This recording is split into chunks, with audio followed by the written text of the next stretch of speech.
Roosevelt is next. Doors open on the left at Roosevelt.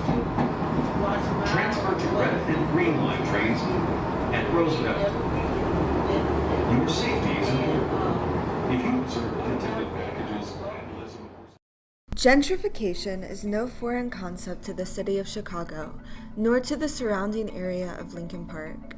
Gentrification is defined as the process of conforming to an upper or middle class lifestyle, or of making a product, activity, etc. appealing to those with more affluent tastes.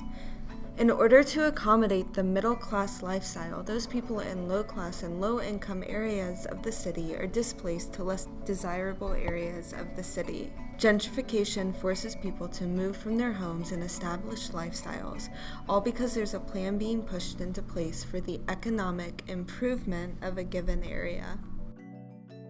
Lincoln Park, an area located just north of downtown Chicago, is now known for its hip and trendy restaurants, bars, and nightlife. But before it was known as the cool hangout spot for many college kids and young adults, Lincoln Park was home to many factory workers who raised families in overcrowded houses. Lincoln Park was a neighborhood where many immigrant families resided and raised their children. Only 50 years ago, nearly a third of Lincoln Park's homes, many hastily built after the Chicago Fire of 1871, were run down or lacked running water. Early neighborhood settlers, mostly Germans and Italians, worked in factories by the Chicago River. After World War II, when factory jobs dried up, families began flocking to the suburbs for better lives. Armitage Street in Lincoln Park in the 60s was primarily a Puerto Rican neighborhood. Presently, it is located in the second richest neighborhoods of Chicago, with the average median household income being $92,380. Lincoln Park is not the only area of Chicago that experienced gentrification. Along with many neighborhoods in Chicago, gentrification is exemplified clearly in the neighborhood of Pilsen, located in the lower west side of Chicago, a couple of miles away from downtown Chicago. Pilsen was and always has been a Hispanic neighborhood.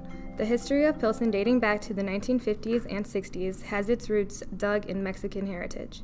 During World War I, labor shortages in the area industries induced over 24 different immigrant groups to settle in Pilsen, including a modest number of Mexicans. Due to liberal immigration law and the forced removal of Mexicans from the near west side to expand to the University of Illinois at Chicago, Mexican migrants became predominant in the 1950s and 60s. This ethnic shift spurred cultural changes in Pilsen, as Mexican artists decorated the neighborhood with colorful murals and mosaics, according to the Encyclopedia of Chicago. While it is still a predominantly Hispanic neighborhood today, an influx of the white middle class are claiming this area as their own. The changes in the demographics surrounding Pilsen are evident in the statistics of white versus Hispanic individuals and families living there, and these statistics mean negative consequences for the lower-income Mexican families who called Pilsen home for 70 years. Pilsen is still majority Hispanic, but more than 10,300 had left the neighborhood since 2000, a 26% drop. As of 2013, an estimated 28,835 Hispanic residents were living in Pilsen, meaning that for the current residents of Pilsen, property taxes will rise as newcomers with higher salaries invade the neighborhood.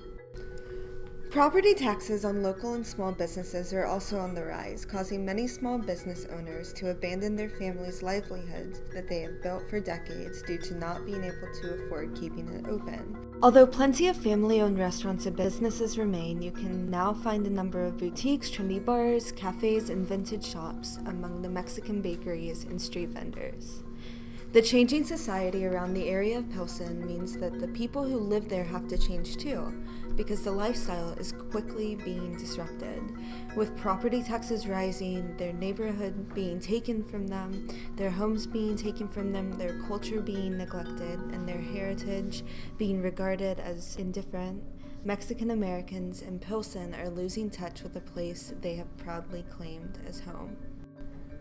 Being aware of what gentrification is something in itself then can be used to help stop it. Bringing awareness by word of mouth or by other means is an extremely effective and proactive means of helping people being affected by gentrification. Other means by which bringing awareness to this issue can help include rallies, protests, outside new developments in the neighborhood and awareness meetings and protests concerning the demolition of existing homes and businesses in Pilsen. Being aware of an issue or ongoing situation is more than helpful because it contributes to making others aware and spreading the word to people who can come together and make a change. As privileged people, we can all educate ourselves more on the issue of gentrification and do our best to educate others.